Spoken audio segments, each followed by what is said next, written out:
राधे राधे।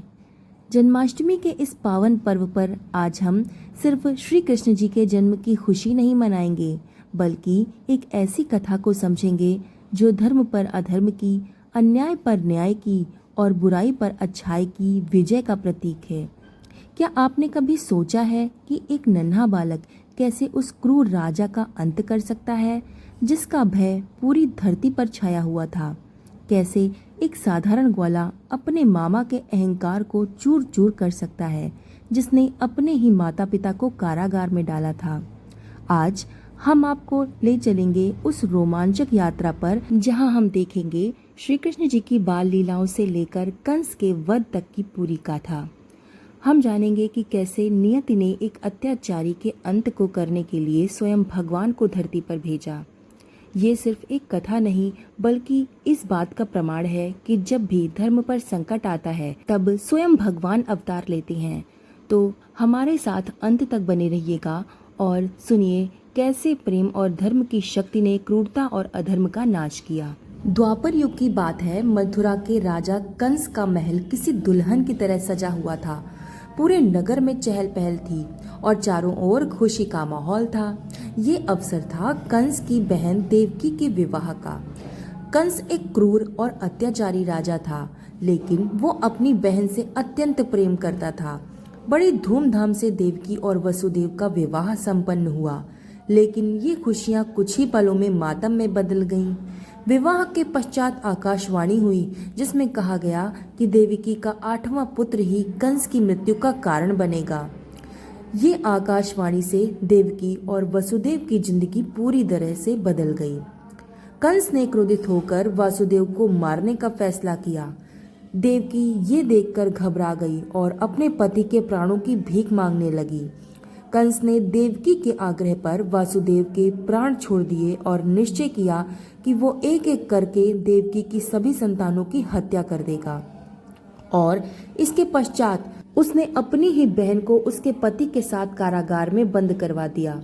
कारागार में देवकी ने पहले पुत्र को जन्म दिया और कंस को जैसे ही ये पता लगा कि उसने पुत्र को जन्म दिया है, उसने देवकी के उस नन्हे बच्चे को छीन लिया और उसकी निर्मम रूप से हत्या कर दी। कंस का ये अत्याचार यहाँ पर रुका नहीं, उसने बेरहमी से देवकी की 7 संतानों की हत्या कर दी। देवकी और वसुदेव बेबस होकर अपनी ही संतानों की हत्या देखने को मजबूर थे। कुछ समय के पश्चात देवकी की 8वीं संतान के जन्म का समय निकट आ गया। ये देखते हुए कंस ने कारागार में पहरेदार भी बैठा दिए। एक दिन भगवान विष्णु ने वासुदेव और देवकी को स्वप्न में दर्शन दिए और अपने मनुष्य अवतार में जन्म लेने की बात बताई। भगवान ने उन्हें ये भी कहा कि मेरे जन्म के बाद ही आप मुझे अपने मित्र नंद के यहाँ छोड़ आना, मेरा लालन पालन वहीं होगा। उस समय नंद के घर में भी नन्हे मेहमान का आगमन होने वाला था।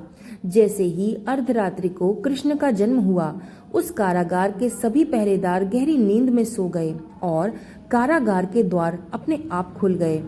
वासुदेव ने बाल गोपाल को टोकरी में रखा और गोकुल की ओर चल पड़े।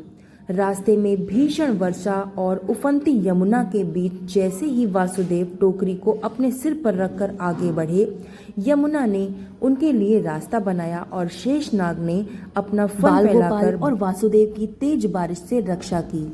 वासुदेव गोकुल पहुँचे और भगवान कृष्ण को नंद के घर सुलाकर वहीं छोड़ आए और यशोदा और नंद की नवजात शिशु माया को अपने साथ मथुरा ले आए। यहाँ जैसे ही कंस ने माया को देवकी की संतान समझकर उसको मारने की कोशिश की, तभी वो कन्या कंस के हाथों से छूटकर आकाश में उड़ गई और एक दिव्य प्रकाश के रूप में परिवर्तित हो गई।